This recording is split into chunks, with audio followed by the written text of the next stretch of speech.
This is my first post here, and it's something I need to get off my chest. As for what I looked like when this story took place, I had short brown hair, brown eyes, and on the short side. I'm 18 and just graduated high school a few months ago, which is why I feel this is dumb, or like I need to grow up and stop being scared of this. But I can't.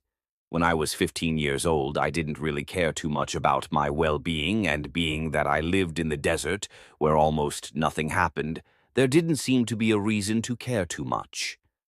Late night or early morning, however you look at it, was always my favorite time, and I'd spend it walking around my neighborhood for hours until sunrise. My grandmother, who I lived with at the time, didn't like that too much, but was happy that was what I liked doing instead of partying or drugs. She always warned me every time I went out about being careful and bringing either my switchblade or my pepper spray with me out, even though I told her every time I could take care of myself. 15-year-old me was the typical kid who thought they were indestructible. I'm not like that anymore. It was around 2 a.m. the last time I went for a walk in that neighborhood. It was the middle of the summer and a steady temperature that made everything a little too warm, especially for that time. But I didn't care. I needed to get my routine walk in and clear my head. I had a usual route I would take that would lead me past my street, up 3 or 4 blocks, and onto the main street for a bit before I circled back around an alley that was behind the wall of my backyard. Not exactly the best, but it was the one I had used countless times. But for some reason, I just had this feeling that I shouldn't go onto the main street. Like I said before, it was around 2 a.m. and I didn't have my phone on me for whatever reason. I actually felt terrified for a moment as I looked down the sidewalk and past the streetlights. There weren't any cars around or anyone else out, which wouldn't be too unusual if it wasn't for the gas station that was on Main Street and the McDonald's across from it. Those were usually the place for potheads at this time, but there wasn't anyone. It was dead silent except for my footsteps and the buzzing of the street lights. I've never been afraid of the dark, not even as a little kid, but I was scared and nervous for some reason. Being that I figured I was just being a wimp, I continued on my route. I really wish now that I had just turned around and gone home like my gut was telling me to. As I walked down the main street, the feelings I was having got stronger, and I felt my stomach tighten as I passed by the empty gas station and down onto a street that during the day looked normal and nice, with sand and a few cactus. But right then it was terrifying as there were no lights around, and it was a long stretch to the next one. I remember swallowing hard and forcing my feet in front of the other. It would have been pointless to turn back and go the other way home, as I could see the entrance to the alley at the next lamppost. That's when I heard something that made my heart jump in my chest and my stomach clench. A truck's engine broke the silence, and I jumped when headlights were suddenly on me. Oh, there wasn't any way a car could have been driving by me and I not see the headlights, or hear it beforehand, much less a truck. I froze and thought maybe the truck was just passing and trying to make sure it didn't hit me as there weren't sidewalks on this part of the street.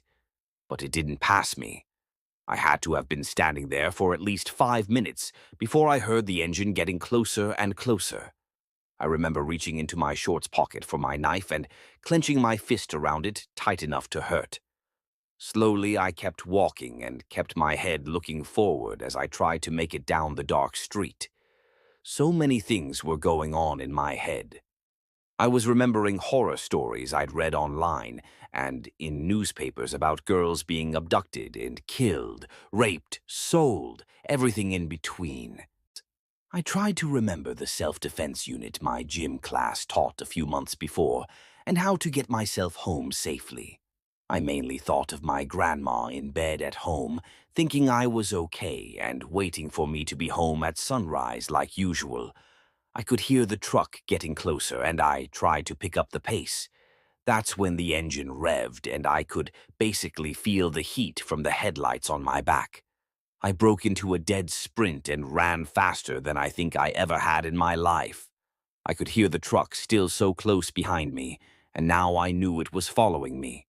Never had I thought I'd be in this situation. I wasn't a girl you'd see on the news with her school picture on screen, being told how missed she was and how horrible a travesty this was. No, no, I wasn't going to be that. Oh, My lungs were screaming by the time I made it to the alley entrance, but I couldn't stop running.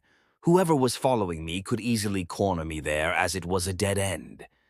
At the time, I didn't know where I was running to, only that I needed to keep going. My chest hurt, my eyes stung, my legs ached, and I wanted to scream for whoever was following me to leave me alone. It wasn't until I turned a sharp corner down a street I recognized that I felt even an ounce of safety. The truck didn't turn down the street, as I'm sure the driver didn't think I'd turn so quickly. Instead, it drove right past before I could hear two screeching of tires and a door opening and slamming shut. Now I was dead terrified and tried to remember if I was on a street I could either get home on or make it to a friend's house that lived by. I've never been religious, but I thanked whatever gods there were right then when I saw the name of the street and knew I was only 2 blocks from my friends. But I could hear someone behind me, and they were close. I could hear their panting and breathing just as well as I could hear mine, and I wasn't sure how much longer I could keep running. I could see my friend's house at the next street corner, and I don't know how I managed to get there without passing out or being caught. I pounded on the front door, waking the neighborhood up, I'm sure, screaming and begging for him or his parents to open the door. I turned around quickly when I heard a sharp intake of breath and what sounded like a growl. The person was standing at the edge of the driveway, breathing hard, and I kept pounding on the door. They stood there while I kept screaming and hitting until the lights inside the house turned on. 1 second they were there, and the next, I was alone outside again. My friend's father opened the door, looking beyond pissed off at seeing me, and before he could start yelling, I lost it. I've never been one to cry or freak out, really, but this was the moment when I lost it and was crying while babbling and trying to say what just happened. The look on his face went from anger to concern, and he pulled me inside and locked the door behind me. I didn't stop crying or making nonsense until my friend came into the room and basically shook me to calm me down. He and his father listened intently as I told them what happened and why I was in their home at 3 in the morning. I ended up staying there until sunrise when my friend drove me home. My grandma was already awake and looked concerned as to why I hadn't been home already or why I was being driven home. Part of me wanted to not tell her anything so she wouldn't worry or say, "I told you so." But another wave of fear came over me, and I cried again, letting her comfort me. I told her everything, and she immediately demanded we call the police and report it. I didn't want to. I didn't want to have to think about it ever again, even though technically nothing had happened. She refused to hear it, and an hour later 2 police were sitting in our living room asking me to explain everything again. Apparently, there had been reports of a truck driving up and down the main street all night before I had been out, and how the driver of the truck had stopped at the gas station and acted strangely towards the cashier. Oh, they asked me to describe the truck or the person, but I couldn't. My best description was the truck was black and looked new, and the person was taller than me, and they wore all black and had long-looking hair. They ended up saying that was close enough to what the gas station attendant had said, but not good enough. They said they'd be in touch if there were any more questions that came up, or if they found a suspect. They never called or came back. I did my best for the next month to forget about it and be calm, but I couldn't go on night walks anymore. My grandma refused to let me, and my own fear and anxiety was enough to keep me locked safely in my room. But that didn't stop my heart from stopping or my anxiety to spike whenever I heard a truck's engine, no matter what time it was. About a month or so later, the fear that I had gotten rid of sunk its way back into me. I had just gotten home from school, and I went into the living room to say hello to my grandma. She was sat on the sofa with a hand over her mouth. I was confused before I looked at the TV.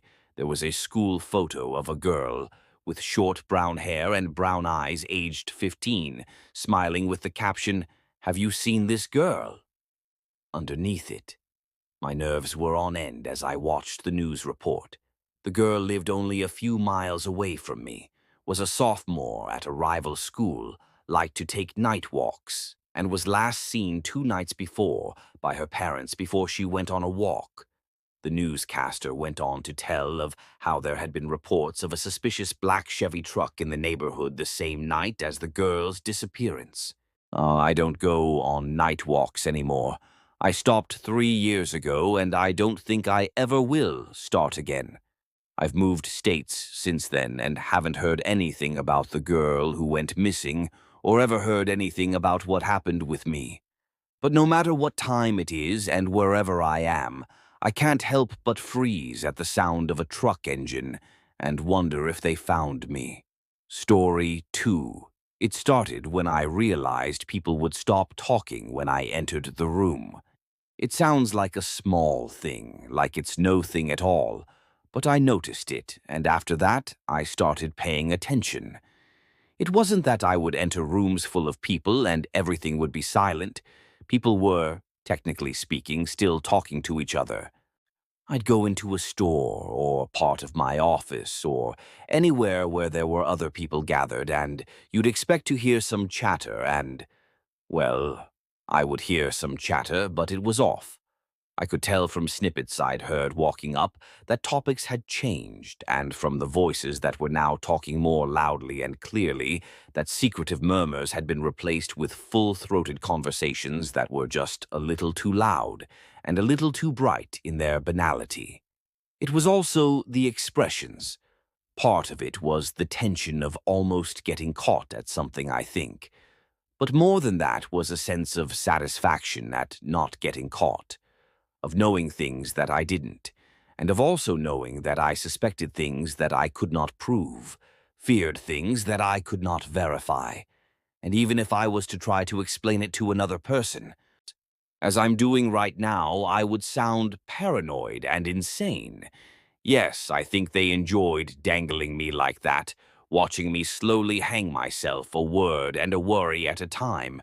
It might have worked if they'd had the patience for it. For a while, I was half convinced I was crazy, but then they got greedy. Or maybe they knew they couldn't risk leaving her out in the world, infinitely smarter and more credible than me, and acting as though she took what I was saying seriously.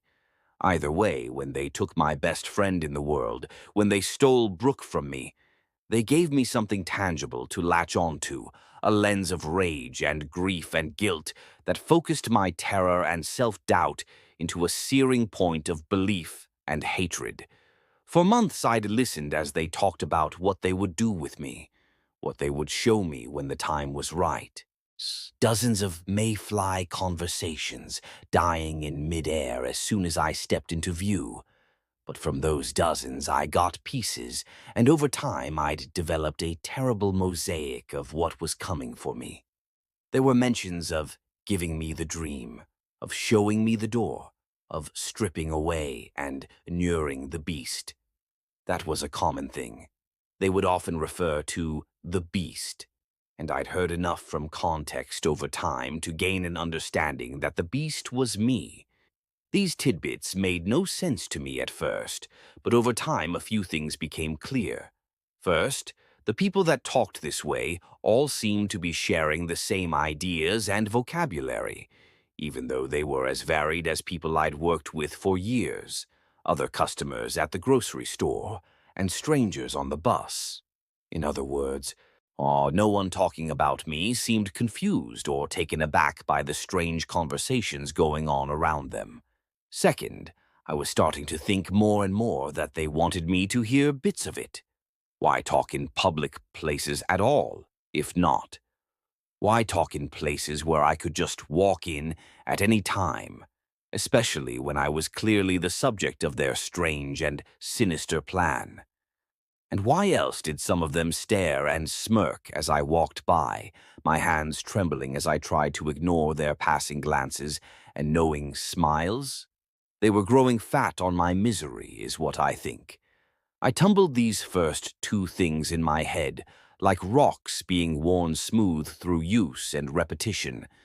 But I would have likely kept them to myself a while longer, if not for the third thing that I finally admitted to myself last month.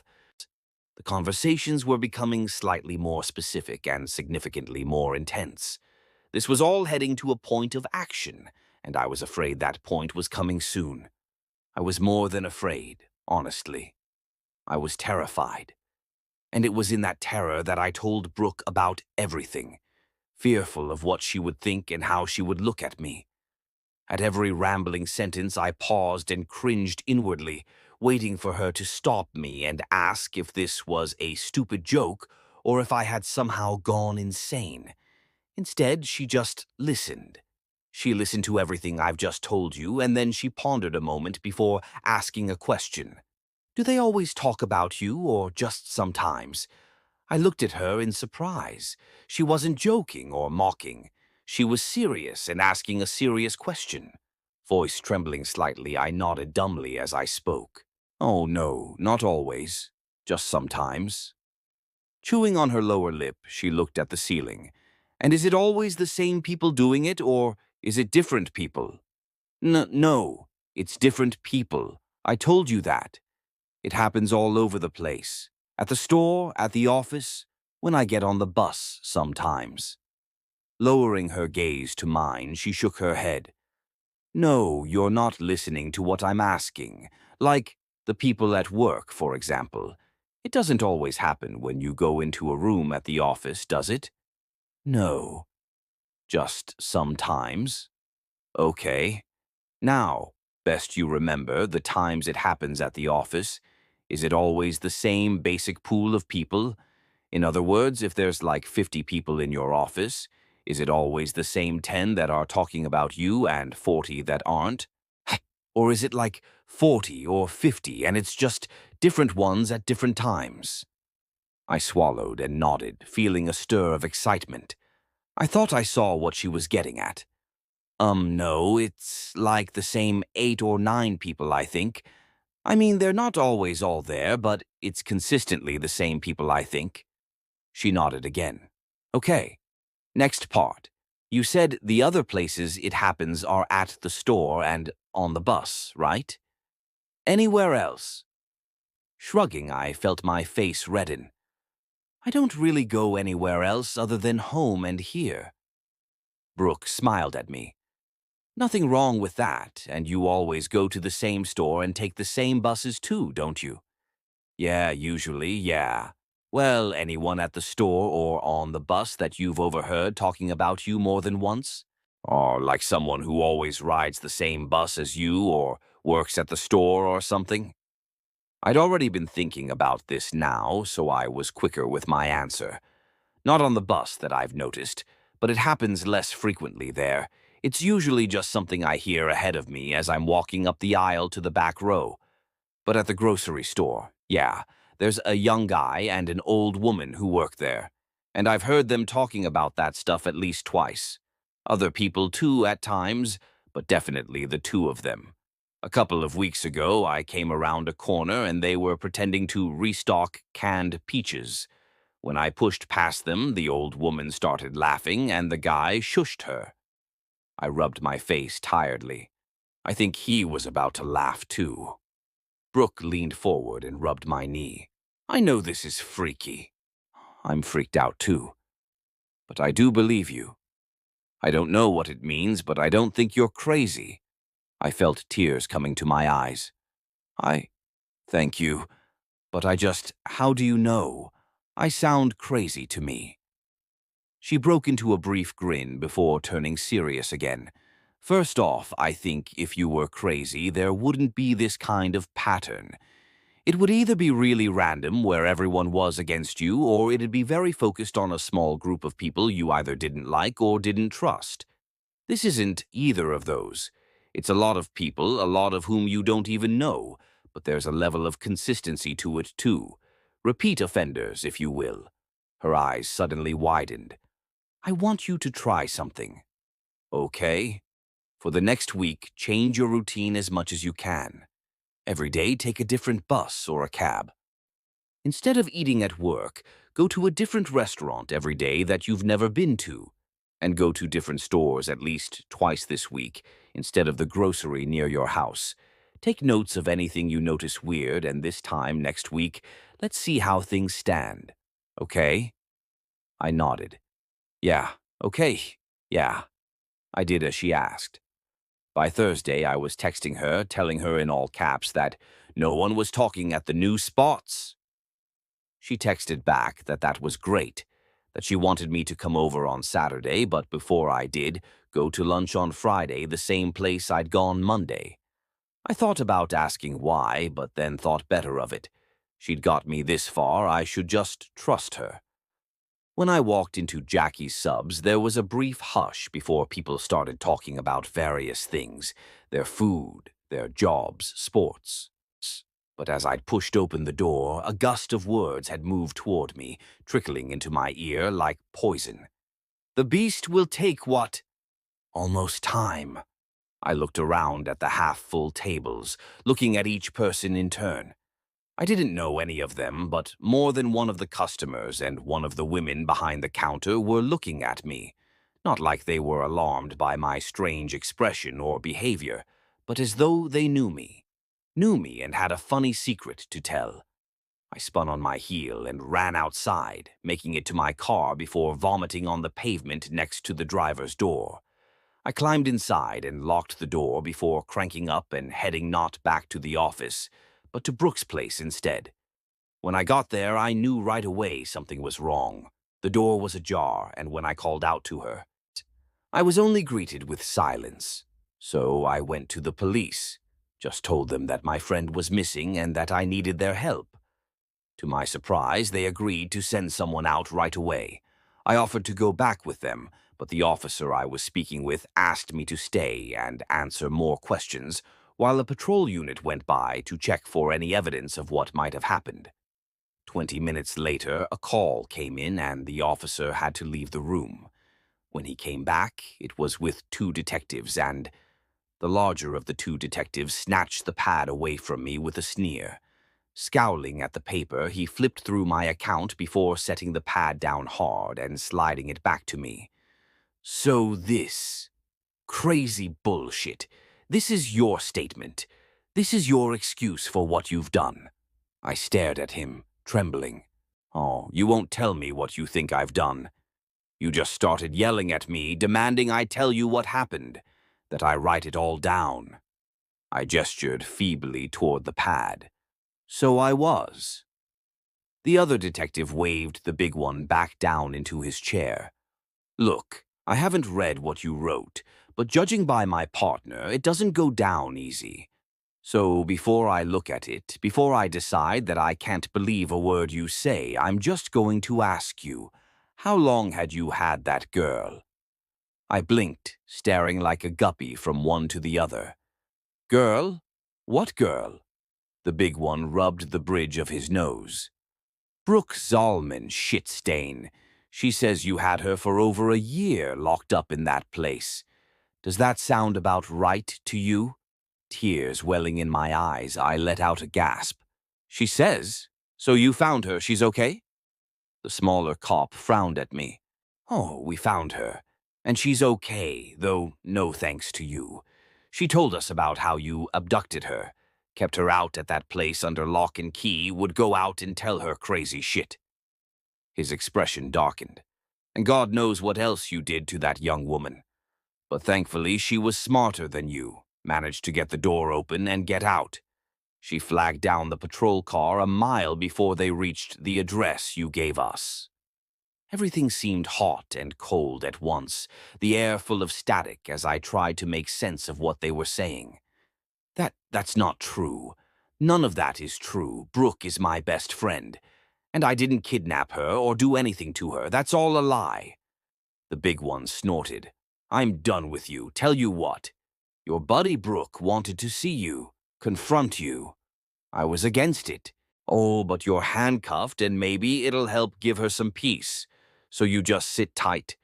We'll let her try on your bullshit for size. Standing up, he slapped the other one on the shoulder. Go get her. I thought it was another lie, another trick. But no. Less than 5 minutes later, Brooke was led in and seated across from me. She looked dirty and tired, but otherwise much like she'd always looked. Beautiful and smart and my best friend. But when I met her eyes, she looked away.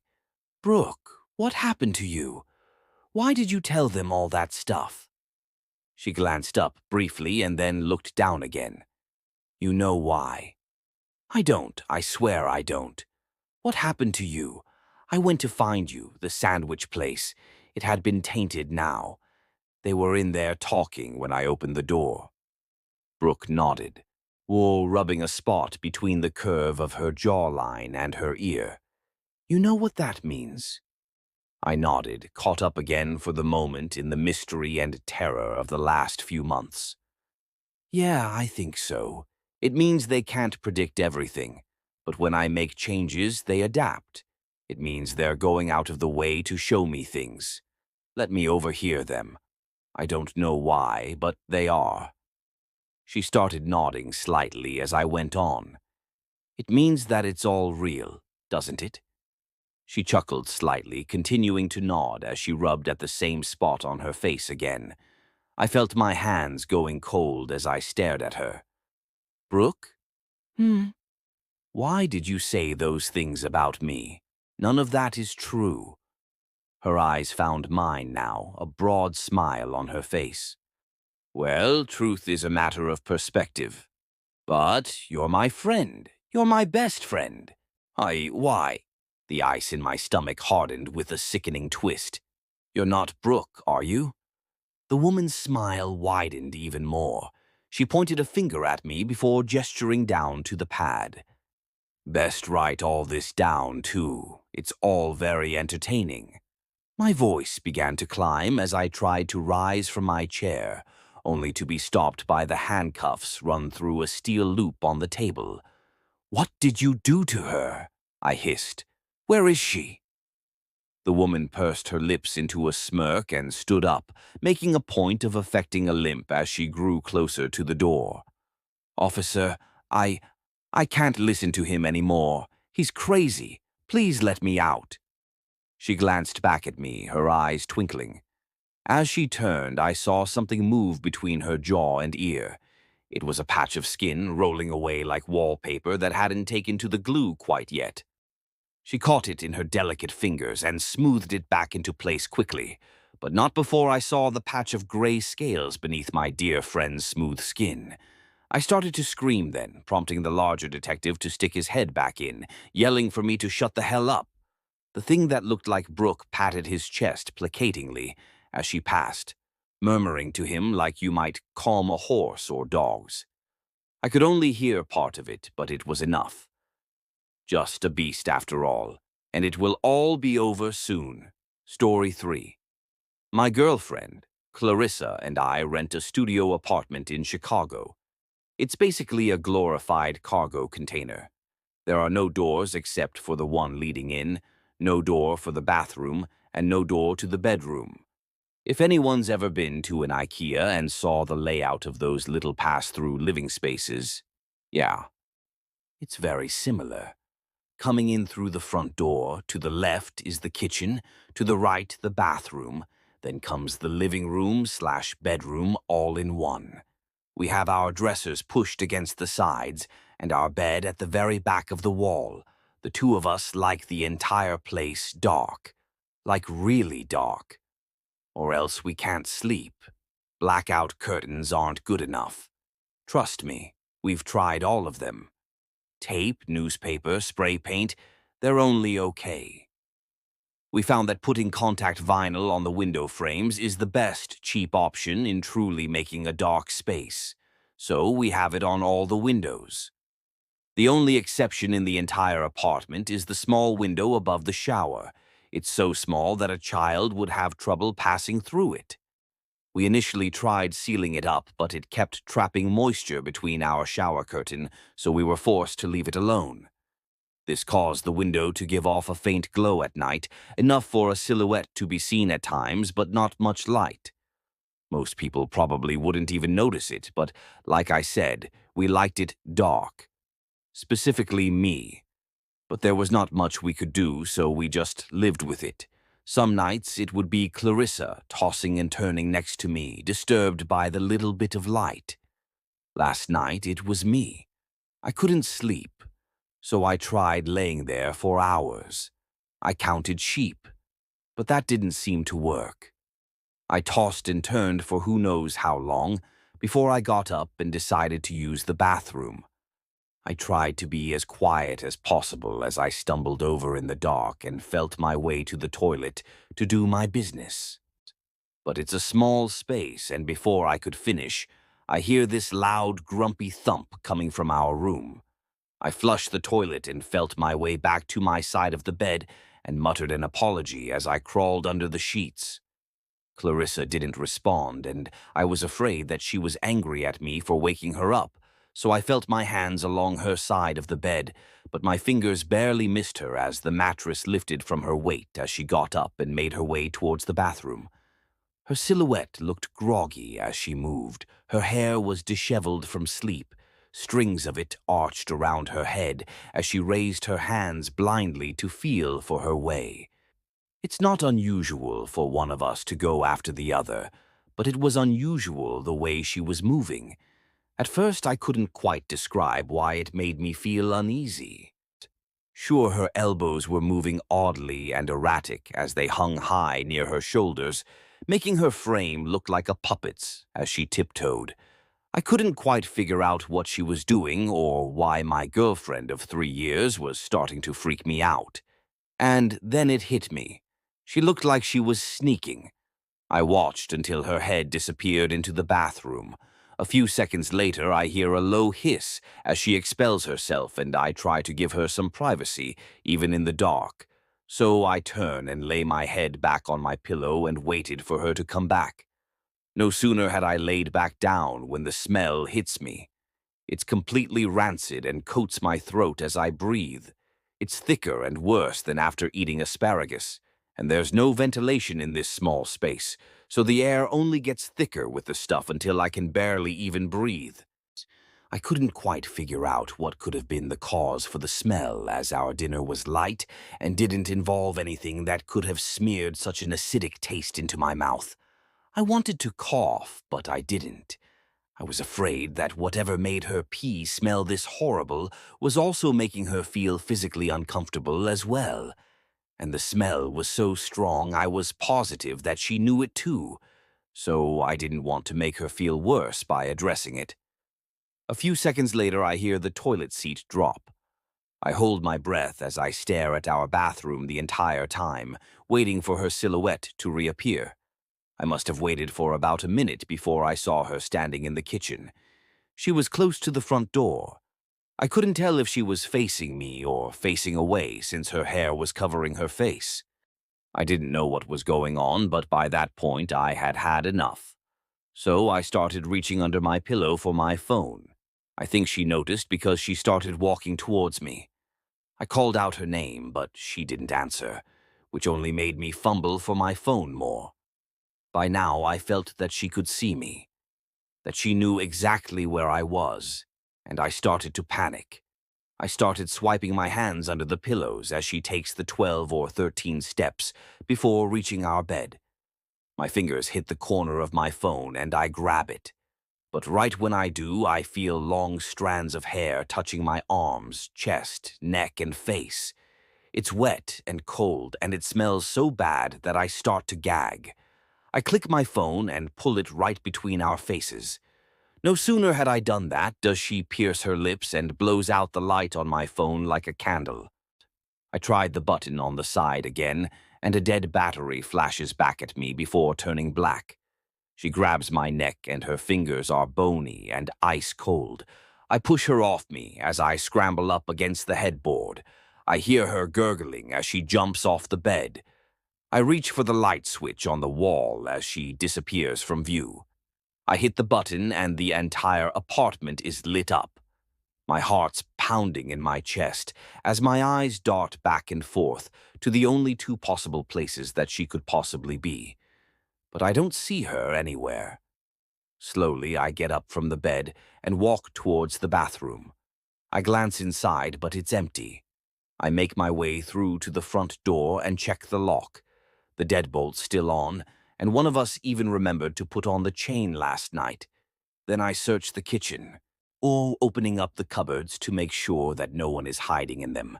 But the entire place seemed empty.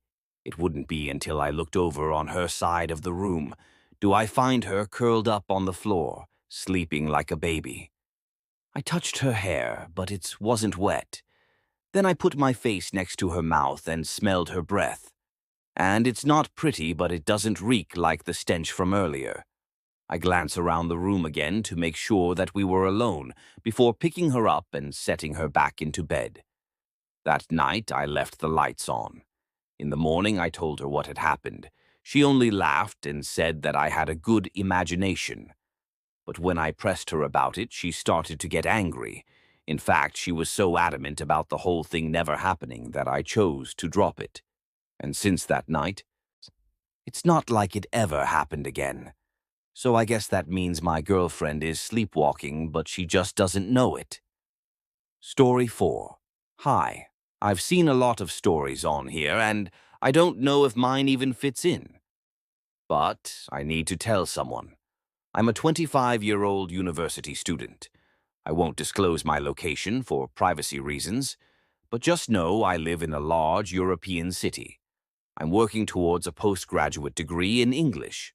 My school has very limited accommodation, so I don't live on site. I have a smallish studio apartment flat in the outskirts of my city. It's a pretty long journey from my home to campus. Almost every night I stay late, studying in my university library. Almost every night I make the walk home in the dark. Once I've left the campus, my route takes me through the nearby park until I reach the canal. I then walk along a footpath, following the canal for half an hour or so before turning into suburban streets. Another 15-minute walk takes me to a train station where I catch a night train to my home area. I'm only describing my nightly journey to you because it is important to my story. The night has never bothered me. In fact, I like walking on my own when it is late and nobody else is around. It has always calmed me and given me space to think. I enjoy my own company. Thursday last week was like any other evening. I reluctantly finished up working in the library and, rubbing my tired eyes, packed up my things. I remember glancing at my watch and seeing the time, a little past 10 p.m. Leaving the building, I made my way across the lawn which forms the central courtyard of my campus. Large floodlights illuminate the entire area. Oh, they are brilliantly bright, almost blinding. Reaching the main gates of the university, I turned, following a small road enclosed with trees. The university is situated next to a park. At this time of year, it is a lovely stretch of green during the day. However, it would be almost untraversable at night if not for the streetlights which line the paths. That is how dark it grows here past twilight. On either side of me, as I walked, there was simply a thick wall of blackness, with only the path ahead of me lit up. Every time I walk through the park, I always have the same uncomfortable thought. I always wonder about how someone could be standing only a few meters away from me in the shrubbery, and I would have no idea. My own hand begins to disappear when I stretch it out past the border where the path meets the grass. Whoa, it makes me shiver a little every time. Imagine my invisible stalker, shrouded by the night. Reaching the south fence of the park, I turned onto the canal. A small road follows along its length. The water is a murky green, with scum and algae coating the surface. The moon casts a shimmering, ghostly reflection onto the dark depths of the waterway. So there I found myself, last Thursday night, walking along next to the canal. Stupidly, I had forgotten to charge my phone before I left the library, wanting to conserve the already low battery. I was not listening to music as I usually would. I listened to the sounds of the night as I walked. To my one side, the water. To my other, thick, densely packed trees, branches so closely ensnared that they created a natural fence. Somewhere an owl hooted, as I said before. The walk along the canal is about half an hour, give or take. I had been walking for roughly half that when I noticed it in front of me. Way down, far away along the footpath, almost out of my range of vision, was a black shape. At first I was more curious than anything. The shape was squat and low and sticking out at irregular angles. I drew closer, squinting to make it out in the darkness, until I was close enough to see. It was a man. He was sitting cross-legged, directly, almost perfectly, in the center of the path. A feeling of unease immediately washed over me. Probably he was a homeless person. There are a lot in my city. But why was he sat like that, out in the open, almost calmly? I should say now that I am a big guy, and I have never shied away from confrontation if it is needed. While this man was making me a little on edge, I still felt pretty confident in my safety.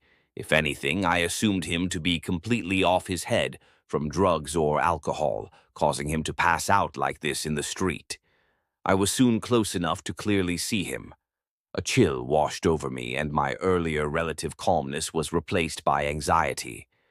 The man was dressed from head to toe in business attire. His trousers were charcoal gray, pressed and smooth.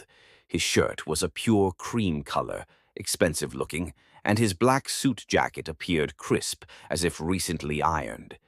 His tie was neat, not too long, not too short, a simple knot. Even his shoes were freshly polished, reflecting the full moon above. On his wrist was a gold watch. It looked like a Rolex. His build was hard to make out from his cross-legged seated position, but he looked skinny.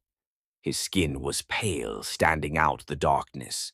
His hair was jet black and had been slicked back sharply backwards across his head and down his neck. There was far too much gel in his hair. It clogged his scalp like glue, glistening in the moonlight. All of this caught my attention and set me aback. But it is not what made me afraid.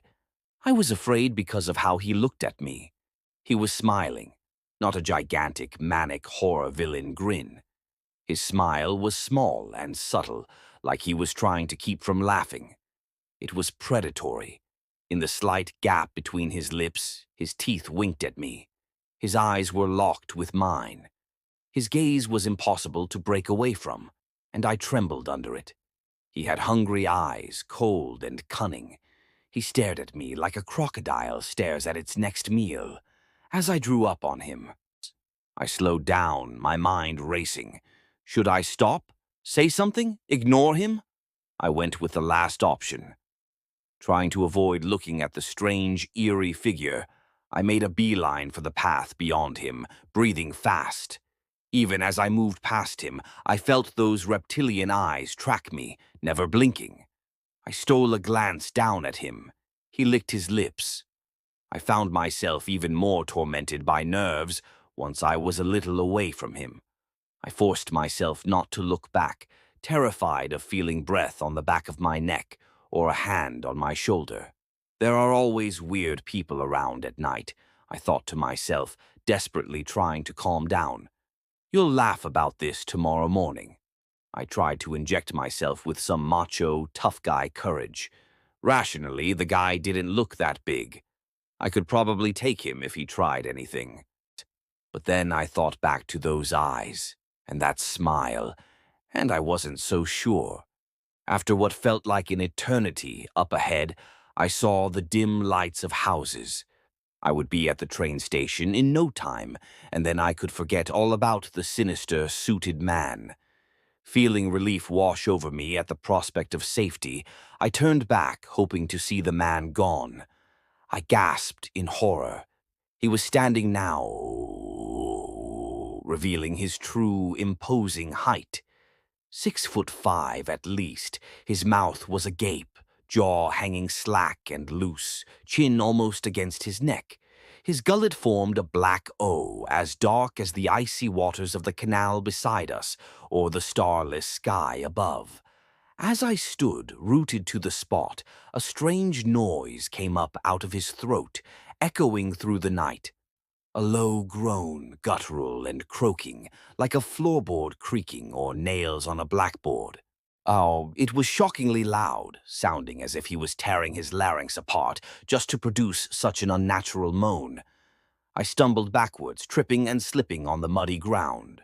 With alarming speed, the man crouched onto all fours, bony limbs jutting out from his thin torso like some kind of grotesque insect. He began to scuttle towards me like a spider, galloping on his hands and feet with animalistic momentum. Forcing my legs to work, I turned and ran, sprinting off the footpath and down a suburban street, away from the canal. Terraced houses flashed past me on either side, windows mostly dark. Looking back, I should have called for help. I should have stopped and knocked on one of the doors and screamed for sanctuary. But in the moment, all I could think about was the thing behind me. Oh, I could still hear that creaking groan ringing in my ears. I raced into the next street, then turned into a third. Ahead, I could see the station. It was small at the best of times, and completely deserted at this hour. Even the staff, a single station supervisor and a ticket inspector, would have gone home by now. To my despair, I heard the telltale screech of a train pulling into the station. If I did not make it, there would not be another for 10 minutes at least. Pushing myself, panting, I bounded up the steps 2 or 3 at a time. I almost leapt over the turnstile, shoving past it. Reaching the train, I threw myself onto it. Not allowing myself to rest, I immediately pressed myself to the window, willing the doors to close and the train to move. At the same time, I scanned the street below the railway bridge, watching in terror for a bony, scuttling figure. But I saw nothing. I collapsed onto a seat as the doors closed, and the train pulled away from the platform. My eyes were glued shut, and I fought for air. Regaining myself, I reached for my phone. It was dead. I swore loudly. Still, I tried to console myself. I was safe, at least. I would get home and call the police there. I sat back and tried to relax as best as I could under the circumstances. I stared outside and watched the darkened city roll past. I had a few stops to go before my own, and so I resigned myself to try to sleep. The train was always empty at this time. No sooner had I closed my eyes than did I hear a sound which turned my body to ice and sent my hands into convulsing shakes. A deep, rasping, guttural groan from a few seats behind me. Instinctively, I whirled around, at first seeing nothing. Then, 4 rows behind me, between the gap in the seats, I saw his face, peeking at me, grinning. That same hungry crocodilian gaze. From here, I could see a stringy blob of hair gel oozing down his pale forehead. He was smiling a little wider than before, and I could see how yellow his teeth were. There was a small spattering of dark crimson around the edges of his gums. I fell out of my seat, hyperventilating. He could have stood up, loomed over me, but instead the man mimicked me, dropping from his own seat and onto his hands and knees. Agonizingly slowly, he began to crawl towards me. His movements were exaggerated, like a child or a circus clown. He made his way through the carriage, still letting out that horrible, sickening, moaning sound. Adrenaline coursed through my veins as fight or flight kicked in. Like I said, I've always been willing to defend myself. But again, something in his eyes told me to run instead. I got to my feet and yanked open the small door which connected my carriage to the next and ran through, slamming the door behind me. I raced through this compartment too, whacking into the seats on either side of me in my haste. I sprinted into the next carriage and the next. My stomach dropped each time I heard the doors being opened behind me. Suddenly, I was thrown off my feet as the train rolled to a halt. I slid along the floor, slamming into the wall just as the train doors opened. Spotting my last chance at escape, I leapt for the open doors, rolling onto the platform outside and smacking my head on the concrete. I staggered backwards, still, gripping my throbbing head. I watched as the train doors slid shut again. There was no sign of my pursuer. I continued to stare as the train pulled away, fading into the night, leaving me alone in the cold. I frantically scanned to my left and right, either end of the platform, not believing my nightmare was truly over. But there really was no sign of the man anywhere. The night was empty. I realized that I had no idea where I was. This wasn't the right stop. Slowly, I made my way off the platform and down the stairs, my head turning on a swivel to check behind me. I felt anything but safe. I left the station in a daze. My heart felt like it was going to burst through my chest. The sound of it beating filled my mind. Up ahead, I could see the neon lights of an all-night convenience store. I began to increase my pace. I could feel warm blood seeping from my head, and I thought if I tried to run, I might pass out. I seemed to enter the store in slow motion, slipping in and out of consciousness. I remember the man at the counter looking at me with concern as I fell against a shelf of crisp packets. I asked him if I could use his phone, and he asked me if I was all right. I said no, I wasn't, and that I needed him to call the police for me. Then I let myself fade to black, right there on the floor of the shop.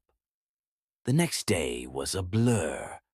When the police arrived, they seemed more concerned with getting me to the emergency room than with listening to my garbled story. I had a pretty severe concussion, so by the time an officer sat down to listen to what I had to say, they chalked it up to an encounter with a drunk warped by my head injury. I was discharged and told to rest. I took a few days off. I hated being at home. All I could think about was what happened. I tried to put it out of my mind, but every night I woke up screaming. My dreams are haunted by a grinning figure in an expensive suit. I barely eat. I have to force myself. I find my hands shaking without even realizing, and I have taken to biting my nails until they bleed. When I look in the mirror, I see a thin stranger with dark circles under his eyes. I tried going back to university, but my anxiety only got worse. I checked behind me every few minutes and around corners. When someone called my name, I would jump. I couldn't focus in lectures, and I kept falling asleep due to my nights spent awake, huddled in the corner of my room with the door locked. I decided to write this here, partly as a way to process my experience, and partly because I am scared and I need someone to know. Yesterday, as I ate lunch on my own, my cell phone rang. When I answered, I screamed out loud and broke down sobbing in the middle of the campus cafeteria. I think you can guess the noise which greeted me on the other end, so I no longer walk alone at night. But now those dark, shadowy streets are starting to look inviting. Because you see, my phone rang 6 more times yesterday. I ignored it, and every one of the calls was made from my own landline phone, which sits beside my bed. Story 5. Moving day was 22nd August 2020, and my wife and I felt lucky. She'd bought a lottery ticket. We never did that, but we were on a roll. Late last month, I knew I was going to lose my job. Performance reviews were being put in place. We hadn't had them for years. I could smell it. A few people were let go in the department down the hall. I was stressed, working extra hours for free, trying to show how useful I was. When I just about reached breaking point, I came home from work and my wife asked me if I was going to apply for that job. I said I didn't know what she was talking about. She then showed me what I told her to write down. She said I called her many times excitedly about it. I was so overworked I couldn't remember. The next day I had an interview. I was offered the job, 30 miles down the road. More money, better conditions, and a better place. No longer would we be living in a run-down part of a larger city, but going to work a few hundred yards away from a new apartment building they hooked me up with. It was late as we drove our compact car, containing all our possessions, ready to move in. My wife asked me to check the lottery numbers. I did, sent her a screenshot, and then the apartment building came into view. The story behind the place fascinated me. Originally a Victorian workhouse where poor children and women worked tirelessly to weave fabric. Then, later on, it was a warehouse that stored oak barrel whiskey. The estate agent told us the place was perfect for something like that. He said they still had a barrel in the basement, that maybe I'd be able to taste it. As the area hit hard times, it was left abandoned, until in the 70s when it was turned into offices, and now apartments. He said they had a hard time shifting them, as few people were moving in this economy. Half the price of our old place with twice as much space. Oh, I didn't care that the building was almost empty. We parked up outside, and the security guard for the building let us in, gave us our keys, and showed us to our new apartment. He offered, then insisted on helping us with the modest 3 loads of our possessions up and down the stairs. He said the architecture was a little odd for new residents, and he didn't want us to get lost. When I offered him a tip, he declined. I made a mental note to tuck it into his coat that hung on the wall of the entranceway. Make sure you acquaint yourself with the floor plan and the fire exit instructions. They are on the back of the door. You'll want to make sure you know your way around, and if you do get lost, the way out, he said sternly. Thanks again for all your help, I said, nodding in gratitude, now inside the apartment, or with my arm on the door frame. He didn't move. Oh, sorry, I said, as I realized he was now waiting for his tip. I thumbed in my pocket and produced my wallet. He chuckled and, in a soothing southern U.S. accent, so out of place in England, drawled, Mr. Brown, I appreciate it, but there's no need. This place, while habitable, is not complete. It's important you know your way around. Please acquaint yourself with the fire safety instructions, if you would be so kind. Now?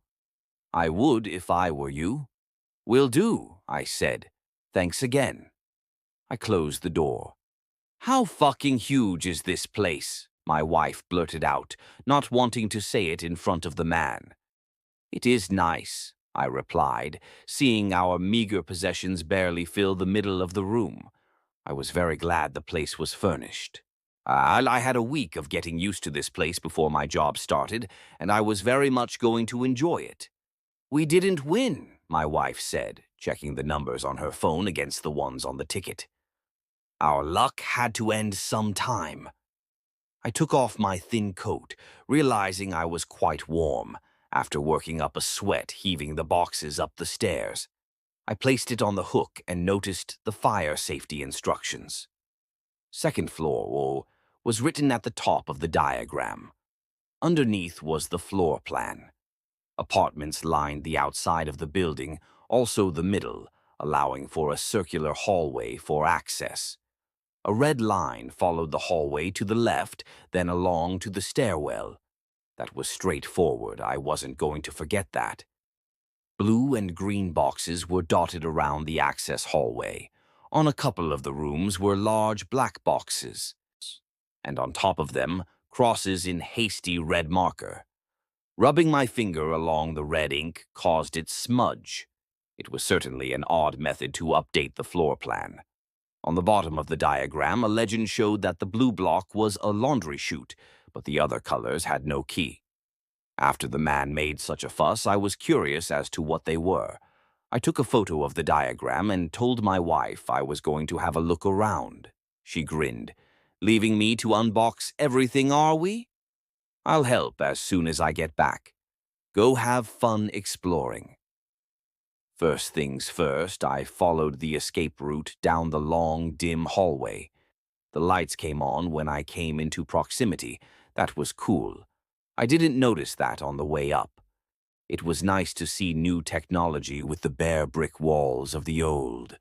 On the left, approximately where the green box was on the diagram, was a fire hose behind glass, like those you find in old hotels.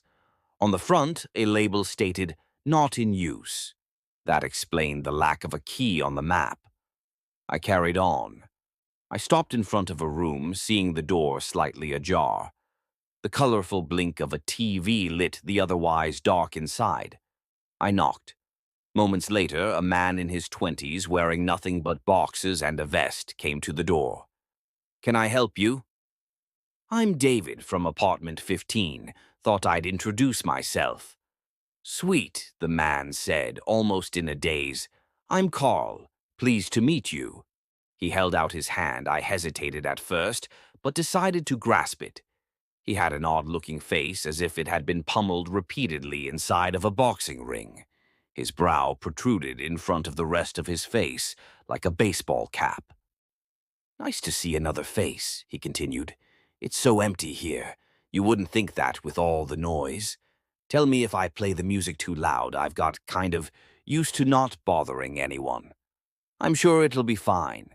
There are plenty of thick brick walls between us," I said. "Say, do you know what the black squares are on the floor plans? Are some of the apartments out of use?" "What, dude?" "I was just curious. It doesn't say what they are on my door." "I have no idea what you're talking about." "The big diagram on the back of your door?" He laughed.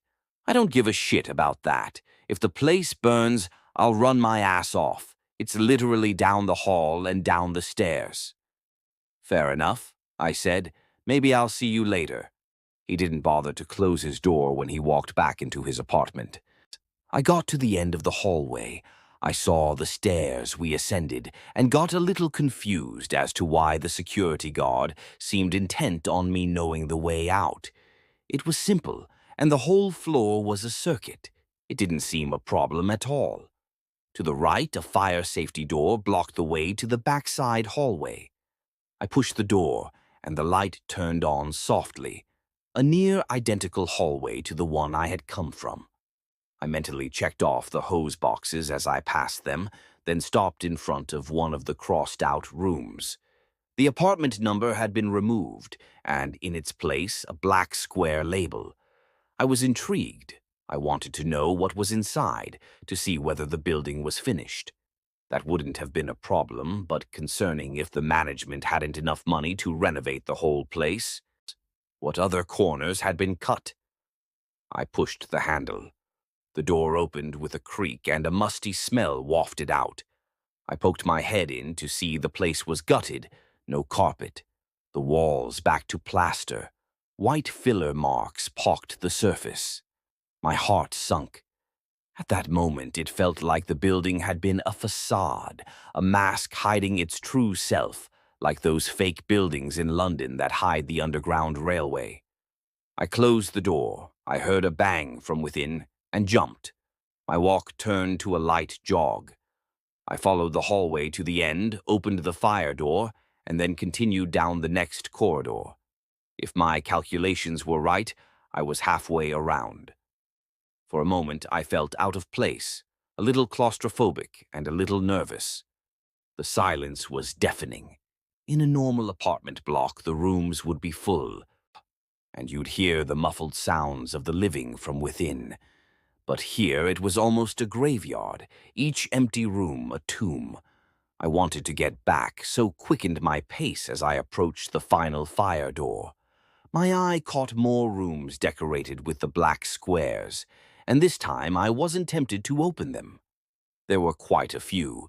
It would have made sense if they were all in the same part of the building, tucked away from the other residents, but these were randomly spread about, as if the rooms were purposefully left in such a way, deemed unfit for habitation.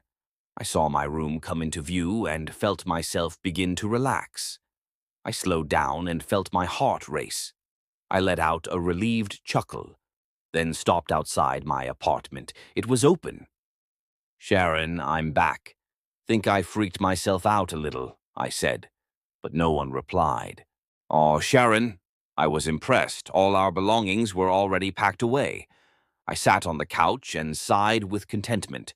Looking back, I noticed my coat was gone. Then, on second glance, realized the place was devoid of all our stuff. I stood up, went into the bedroom. Empty.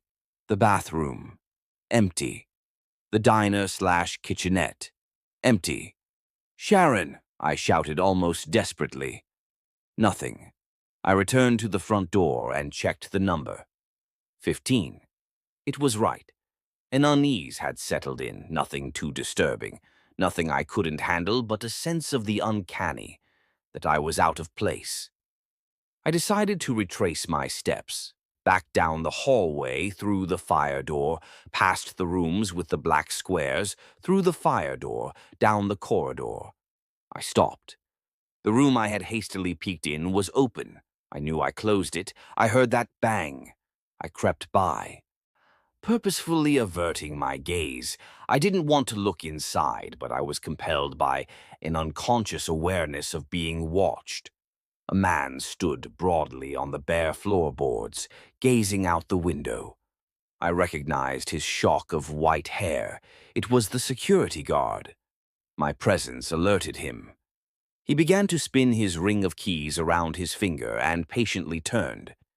"Mr. Brown, are you lost?" he asked, cocking his head. "I was," I said. "I think I've found the way back." He walked towards me.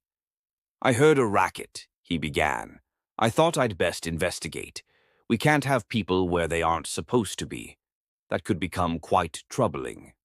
"That was my fault. I'm sorry. I was curious." He closed his eyes as if to listen better, placing his ear to the door. It clicked into place and he smiled with satisfaction. "Wonderful," he said. There won't be any more trouble in there today."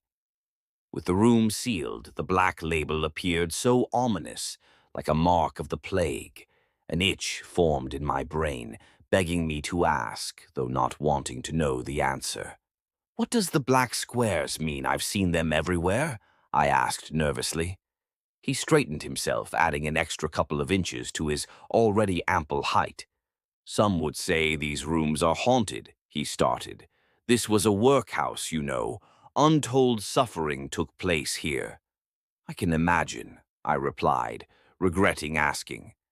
"People worked to the bone for very little to no pay in exchange for room and board.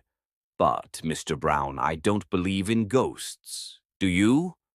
"Of course not," I said. "Why would you? You're a sensible man. This building hasn't stood empty for a very long time." "Maybe it wasn't curiosity that drew you to this room. The dead crave the warm flesh of the living. All that sadness and suffering, the past residents never really lived. So these rooms have been marked and closed to keep the suffering within." He smiled, continuing. "Though it could just be that these rooms are beyond the resources of the current owners and left vacant until the others have been occupied, but I think my explanation is a little more exciting." "Yeah, I guess," I said, suddenly aware I was in a strange building with a man I'd only met that day. Unconsciously, I started walking backward. "Are you sure you know the way back?" "Yes," I said, and bumped into the fire door. "Be careful there," the security guard said. I pushed my way through and with pace strode down the corridor, seeing my room in the distance. I waited for a moment outside the apartment. I took a deep breath and went inside. I was relieved to see my wife, who wasn't relieved to see me. She was angry. "Where the fuck have you been?" "I got lost." "Lost? You've been gone 4 hours. We should be in bed." "Your food is cold. Why didn't you answer your phone?" "That can't be right. I was 20 minutes. Tops." I brought out my phone to see 10 missed calls and a hell of a lot of messages. I swear, I have no idea where the time has gone. When I woke in the morning, Sharon wasn't to be seen. Groggily, I walked to the kitchen and saw a note left on a cereal bowl. "Gone to do the laundry, X," it said. That little X made me breathe a sigh of relief. It meant she wasn't upset with me anymore. Or if she was well on the road to forgiveness. That missing time, though. I couldn't explain it.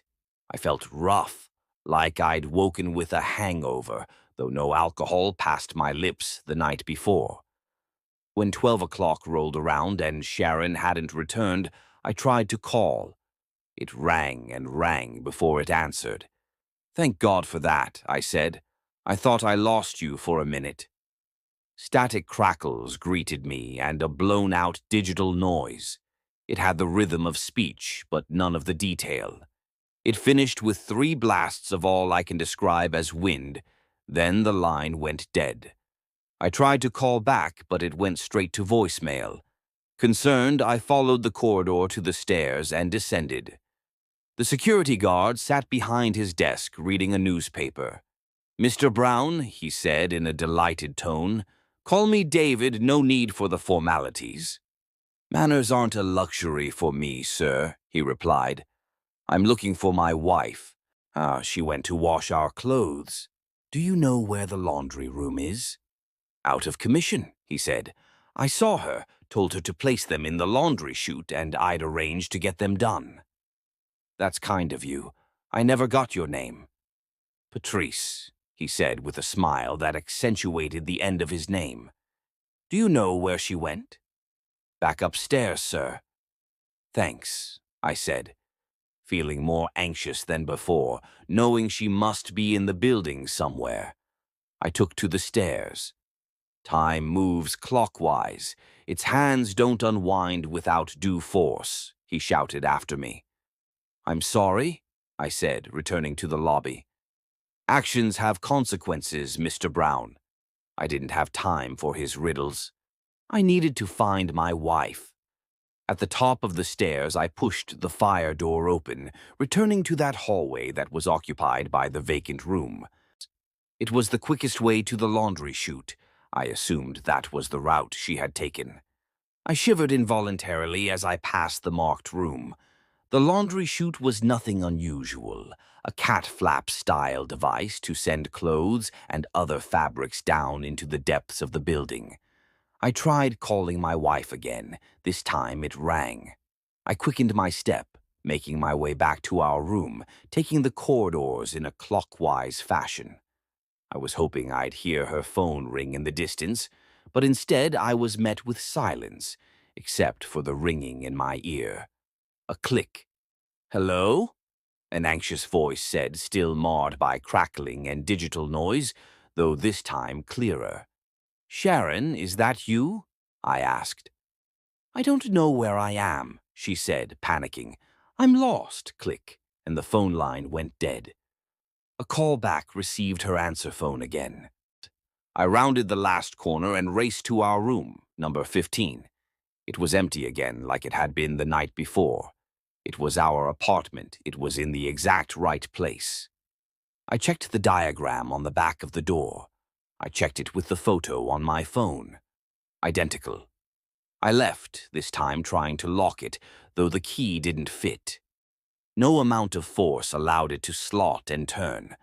I could feel a panic attack coming on, something I had not felt in years. Running, I headed for the stairs, only to come to an abrupt halt as I heard footsteps approach and the happy sound of Yankee Doodle Dandy being whistled. I stopped to catch my breath as Patrice appeared. "Lost?" he asked in a nonchalant way. "I'm not. My wife is. Why's our stuff gone from our apartment? Why doesn't my key work?"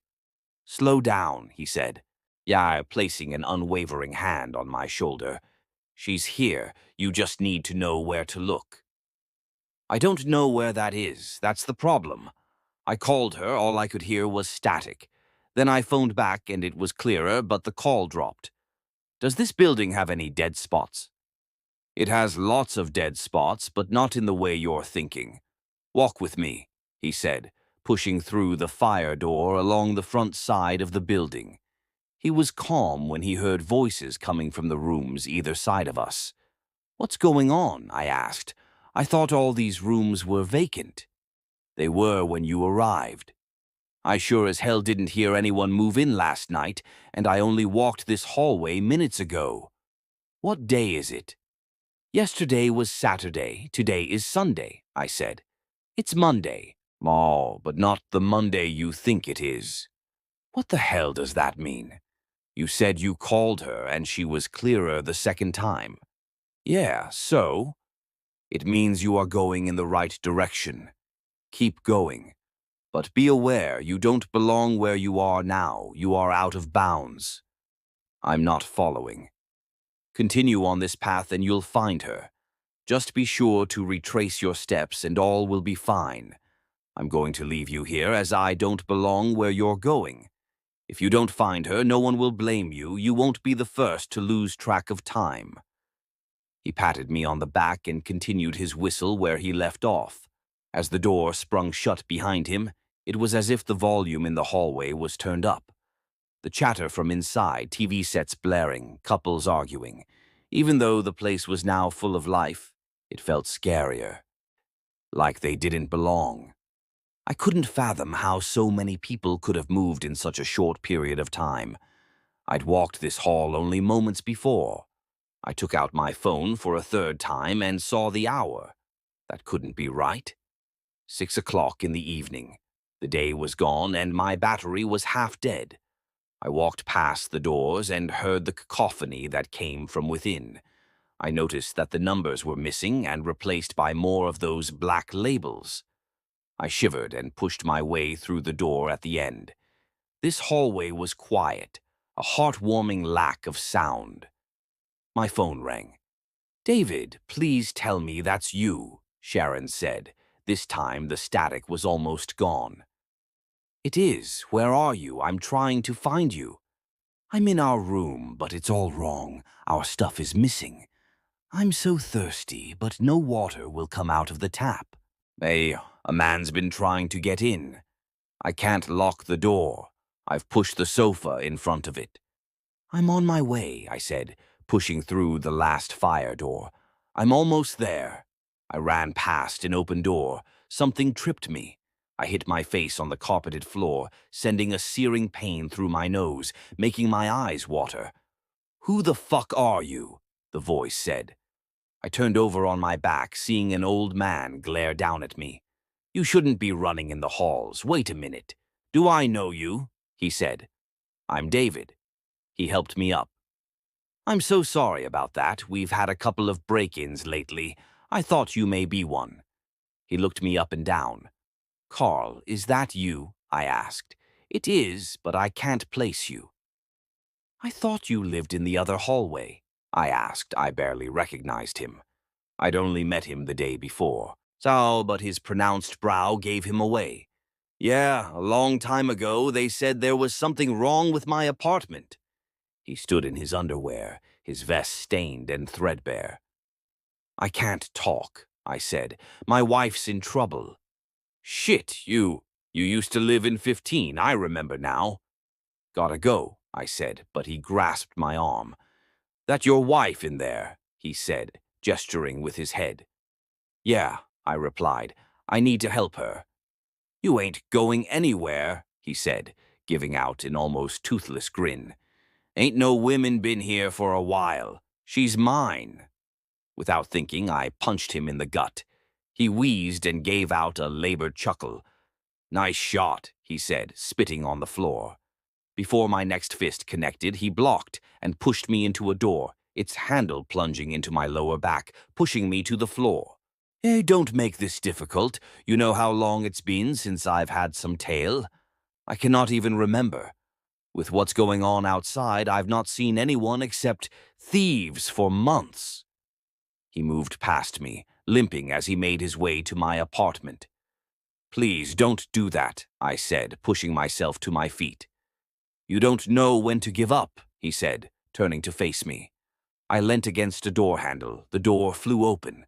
From inside, I heard voices, many of them, whispering, then getting louder, too many to hear individually. The inside of the room was a mess, missing floorboards and graffiti decorating the battered walls. "You're not supposed to open those doors," Carl cursed, his limp disappearing as he thundered towards me. He reached for the handle, and I kicked him inside. "No!" he shouted, and the whispering grew to an excited hum. I reached up and pulled the door shut. I heard his screams for help cut off abruptly by a large bang. Then silence. I stood up, using the wall for purchase, and made the final few yards to my room. In all the excitement, I hadn't noticed that my nose was dripping fresh blood on my shirt. I knocked on the door. "Sharon, let me in." No answer. I called her again. "I'm outside," I said. "Thank you. I'll move the sofa." "I don't hear anything. You having some trouble?" "Give me a moment." I heard her place the phone down, then distant sounds of heaving. "Sharon, I cannot hear anything," I said. "Just need to unlock the door," I heard quietly, though I still stood in silence. "I'm letting you in," she said. "Wait, you're not David. Get off me." "Oh, get off me." "Sharon," I shouted down the phone. I backed up and plunged my shoulder into the door. It opened easily with a crack. The room was empty, decrepit, and bereft of life. But down the phone line, I heard the screams of Sharon begging for her life. With practiced purpose, I followed the fire escape route, coming to a halt in the lobby. Patrice sat at the desk, reading a paper. "Mr. Brown," he said in a monotone, not looking up from his paper. "My wife, she's in trouble," I gasped. It was dark outside, and the darkness shimmered. "You've been quite a nuisance today. Please help me. My wife." I trailed off as the darkness beckoned me. I didn't realize I was walking towards the door. Patrice rose from his desk and placed his arm in front of me. "You don't want to go out there. It's not where you think it is." I heard snuffling sounds, like dogs sniffing under a doorway, though nothing was visible through the glass. "Help me, please." "Retrace your steps," he said. "How the hell is that going to help?" "The hands of time don't like to be turned back. They will fight you, kicking and screaming. If you love your wife, you'll do it." "I don't understand," I said, feeling a tear roll down my cheek. "Let me clean you up," he said. "You can't be going back looking like that. She'll wonder what happened." He opened a bottle of water and poured it onto a towel, rubbing it on my nose. I breathed sharply through my teeth. "Broken," he said blandly. "Take my shirt." He removed his, and I removed mine. "Much better," he said. "What date did you arrive?" "The 22nd. "Of August?" "Yeah," he whistled. 4 circuits should be enough. Anti-clockwise, remember." At the top of the stairs, I saw a room at the end, the door still open, its splintered wood hanging off the hinges. I took a deep sigh and ran. Left, through the fire door, past the open door of Carl's room, still open and the TV blaring. Through the fire door, down the back passage. I hadn't noticed it before, but the lights were no longer reacting to me. Only the emergency lights were lit. Left, through the fire door. The sounds of life rang out from the rooms, but as I skirted past, all the doors opened in unison, and women young and old filed out. "Please, I need some food. My children are starving," they begged, grasping and pulling at me. I pushed past. "I haven't eaten in days," a young girl said, standing in front of me. "I don't have anything for you," I said, my voice wavering. "Please?" she begged. Her face began to change as if it were aging in front of me.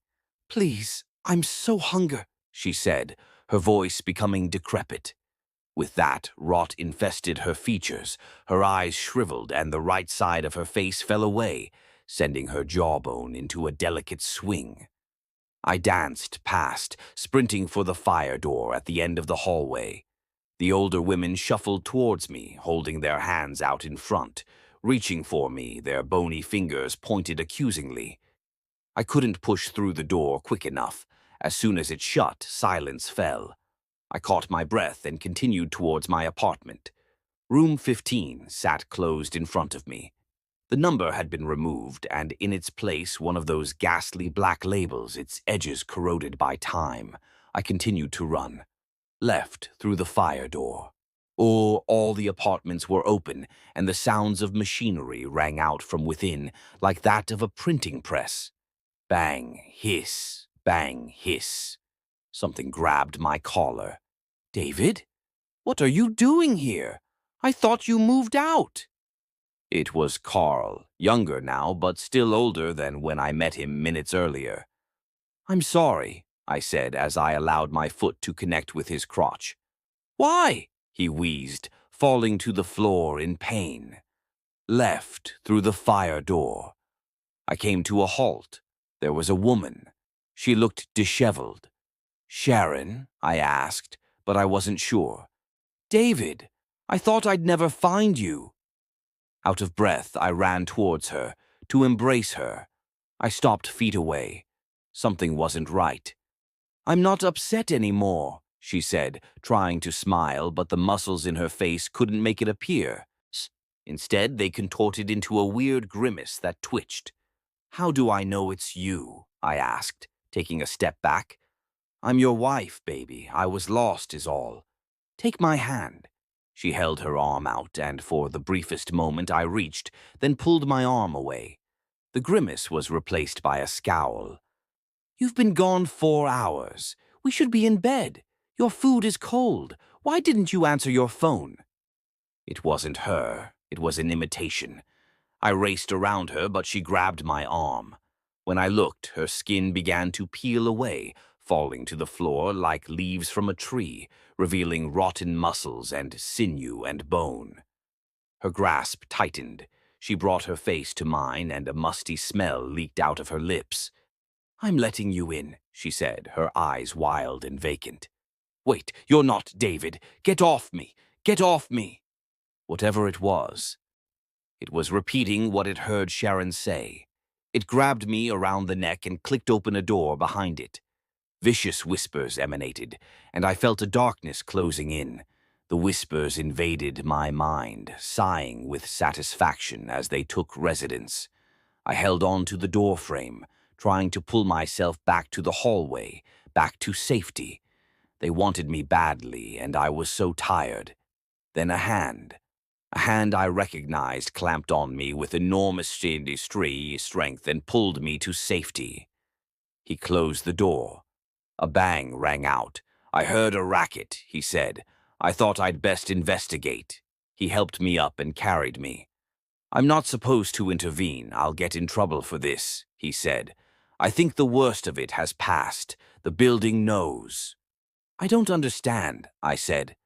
"I don't expect you to, Mr. Brown," he replied flatly. We went through the last fire door, and I saw the stairs that led down to the lobby. "2 more circuits to go. Keep your head down and don't think of your wife." "Okay," I said. "Are you sure you can't come with me?" "That's not where I'm supposed to be," he said, and disappeared down the stairs. It felt as though I'd run a marathon, both physically and mentally. Patrice was right. Nothing bothered me as I completed the remaining steps of the second-to-last circuit. Through the fire door, again opposite the stairs that led to the lobby, I stopped. I could see 2 people in the distance, outside our apartment. I stepped back into the shadows before they had a chance to see me. Peeking back around the corner, I saw someone disappear into room 15. If I didn't know any better, I'd think it was me. Someone else was walking down the hallway. Patrice. He smiled at me encouragingly. "1 more to go." I approached the apartment, hearing voices from within, and a muffled, "Go have fun exploring." My eyes went wide, and I rushed through the fire door. The door to Carl's new apartment was closed. It wasn't his room yet. A black square decorated the entrance. 3 more doors, and I was back facing the stairs that led to the lobby. Everything was calm. Something clicked in my head, telling me it was over. I approached our apartment and knocked. Silence. I knocked again. I pressed on the handle and walked in. It was empty, but it felt right, not like the other times I'd been in there. It didn't feel off. I walked back down the hallway, and realized in my panic I must have gone back too far. I pressed on the fire door to retrace my steps, but the door didn't open. It was locked. I hopped down the stairs and to the lobby. Patrice wasn't there. The light from outside was bright. I pushed through the door and felt a warmth greet me. The soft bustle of traffic murmured in front. I brought out my phone, but it was dead. I jogged between the traffic and to the corner shop on the opposite side of the street. The door opened with a ring and I headed straight to the newspaper stands. Picking one up, I checked the date. 3rd August, 2020. That wasn't right. "Excuse me, do you have a phone I can use?" I asked. The shopkeeper glared at me. I pulled some money out of my wallet. "I'm a paying customer," I said. "I really need to contact my wife." He stared at me, pulling a £5 note out of my hand and showed me to the back room. "Thank you," I said. The phone rang. Oh, and I felt my heart thump in my throat. "Hello? Sharon, is that you?" "Hey, I thought you were at work." "I am," I said. "I just wanted to hear your voice." "That's so nice. You never call me from work, especially more than once. Bit of an odd question. What's today's date?" 3rd August. I laughed. "Are you okay?" "Couldn't be better," I said. "That's good. You seemed depressed this morning when you went to work. Do you still think they are going to make you redundant?" I had a brainwave. "I have been working too hard. I have something to tell you. I am not sure I will remember it by the time I get home from work. Have you got a pen? Give me a second." My heart began to race. It all made sense now. "Got it," she said. Write this down." I told her about a job going at a company only 30 miles away, and that they will offer us an apartment. "You got all that?" "Yes," she said excitedly.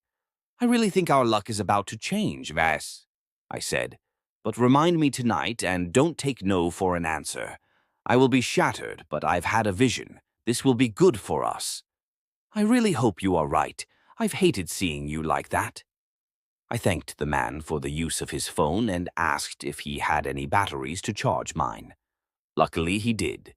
I paid, left the shop, and sat on the bench just a few yards down the street. As I sat, waiting for my phone to turn on, I noticed someone coming out of my apartment building.